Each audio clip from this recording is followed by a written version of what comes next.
and invite the science guys. Invite.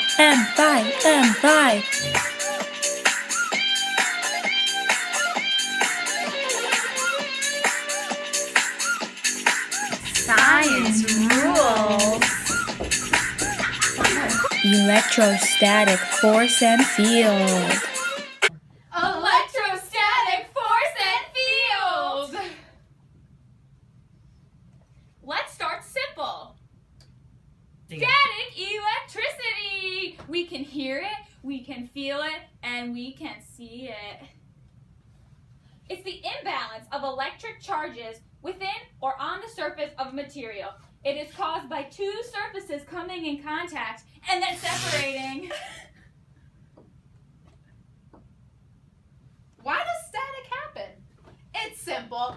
All the electrons move from one material, leaving the other positive, and then when separated, it leaves an imbalance of charges. Boom! Static! Moving on. Electrostatics. This deals with the stationary and slow-moving electric charges with no acceleration. It also involves the buildup of charge on the surface of objects when in contact. Charge exchange. The only way the charge exchange is noticeable is when one surface has a high resistance to an electrical flow. Why? The charge that is transferred has been sitting there for a long time. The charge then remains there until it is discharged. Why do we get shocked? The neutralization of the charge is built up from contact with insulated surfaces. Fun fact? The electrostatic force between electrons is 36 times stronger than the gravitational force between them.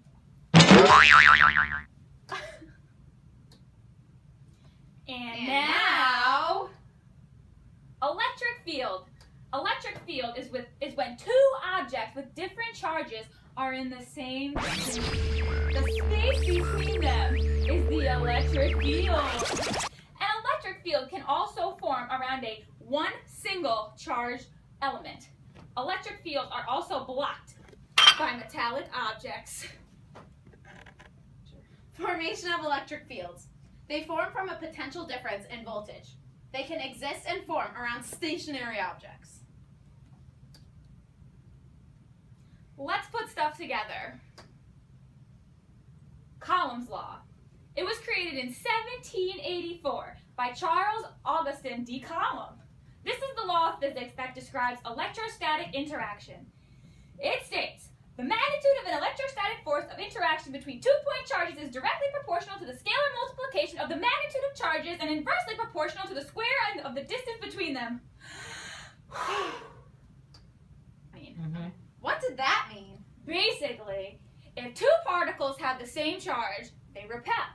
But if two particles have different charges, they attract. So basically, opposites attract. The equation, not as hard as it looks. Ke is the constant, which is equal to this very large number. Q1 and Q2 are the charges of the particles, either positive or negative. R squared is the distance between the particles. 3-point validity. Number 1, the charges considered must be point charges, and a point charge is a particle that has a charge. Number 2, they should be stationary with respect to one another.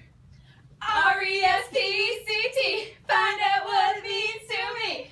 Number 3, the 2-point charges should be placed in a single medium. Easy enough?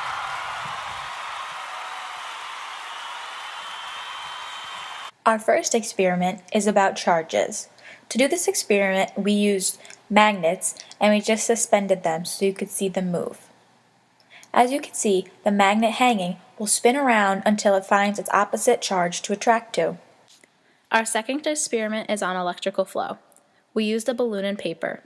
Due to the high resistance of electrical flow in paper, the two objects attracted.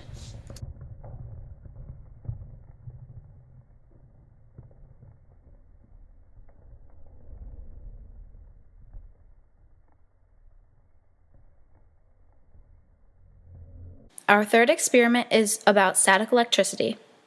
Due to the static electricity in the balloon, the water attracted to the balloon and curved.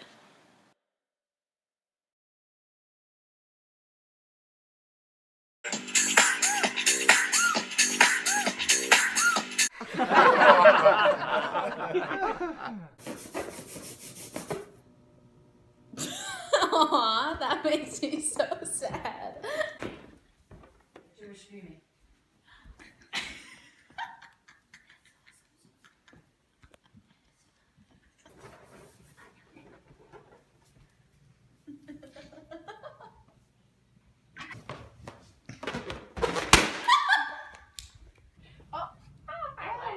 Wait.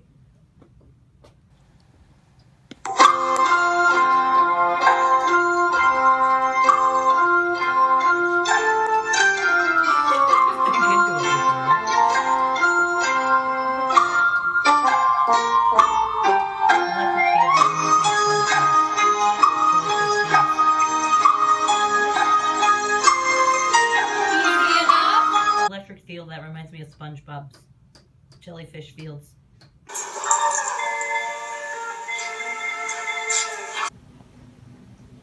What if it touches the light and explodes?